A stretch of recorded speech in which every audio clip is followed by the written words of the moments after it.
Türkmenistanda anomal derecede ıssy howanyň höküm sürýän mahaly Balkan welaýatynyň Türkmenbaşy şäheriniň häkimetleri köp gatly ýaşaýyş jaýlaryndaky split ulamlaryny söküp aýyrýarlar. Resmiler munyň sebäplerini prezident Serdar Berdimuhammedowyň dogan garyndaşlarynyň we ýokary derejeli döwlet ýolbaşçylarynyň awazada dynjalýandygy bilen düşündirýärler. Adatlyk radiosynyň Sewitdäki habarçysynyň maglumatlaryna görä, häkimetler ýaşaýyş jaýlaryndaky sowadyjylary söküp aýyrmak işine geçen hepdäniň ahirinde girişdiler. Bu işlerin çäginde şäheriň 1-nji, 2-nji, 3-nji we 4-nji etrapçalaryndaky Şagadam we Azady köçeleriniň uğrundaky köp gatly jaýlardan split ulamlary sökülüp aýrylýar. Bu işler häkimligiň tawşyrygy esasında jemaat hojalygyna degişli edaralaryň işgärleri tarapyndan amal edilýär diýip ýagdaýdan habarly yerli ýaşaýjy anonimlik şertinde 4-nji iýulda gurrun berdi. Şunlar Türkmenistanyň käbir sewitlerinde howanyň temperaturasy 40 gradusdan aşýar. Balkanda bolsa 35-40 gradus aralygynda ütgäp durýar.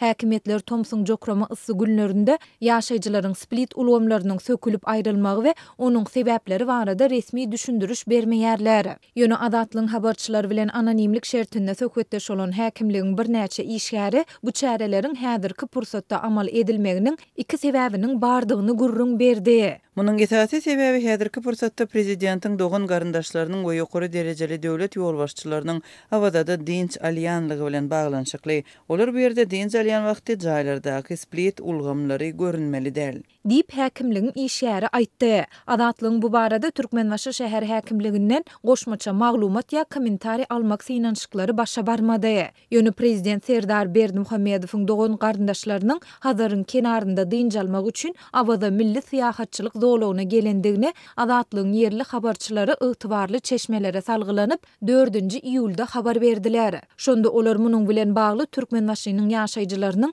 adaty durmuşynda käbir bökdönçlikleriň dörendigini, käbir köçeleriň, bazarlaryň we sowda merkezleriniň günde adından 3 gezek ýapylýandygyny we olara ýöneki ilatyň goý berilmeýändigini gurrun berdiler. Habarçymyz bilen söhbetdeş bolan häkimligiň işgärleri sowadyjylaryň sökülmeginiň ikinji sebäbini şäherdäki elektrik transformatorlarynyň kuwatynyň ýetmän ýygy-ýygydan hatardan çykýandygy bilen baglanşdyrdylar. 3-4 otogly jaýlarda köplenç 2-3 maşgala, gaýnene we gaýnata, bir ýa-da 2 ogly we gelinleri we altyklary bilen ýaşaýar. Netijede Tomson jokrama ıssy günlerinde her otogda bir kondisionere zerurluk döreýär diýip adynyň efirde tutulmazlygyny soran yerli ýaşaýjy aýtdy. Habarçymyzyň maglumatlaryna görä geçen ýyl şäher häkimetleri elektrik transformatorlarynaky bökdönçligiň öňüne almak maksady bilen köp gatly jaýlardaky split ulamlarynyň aglawasyny söküp aýyrdylar.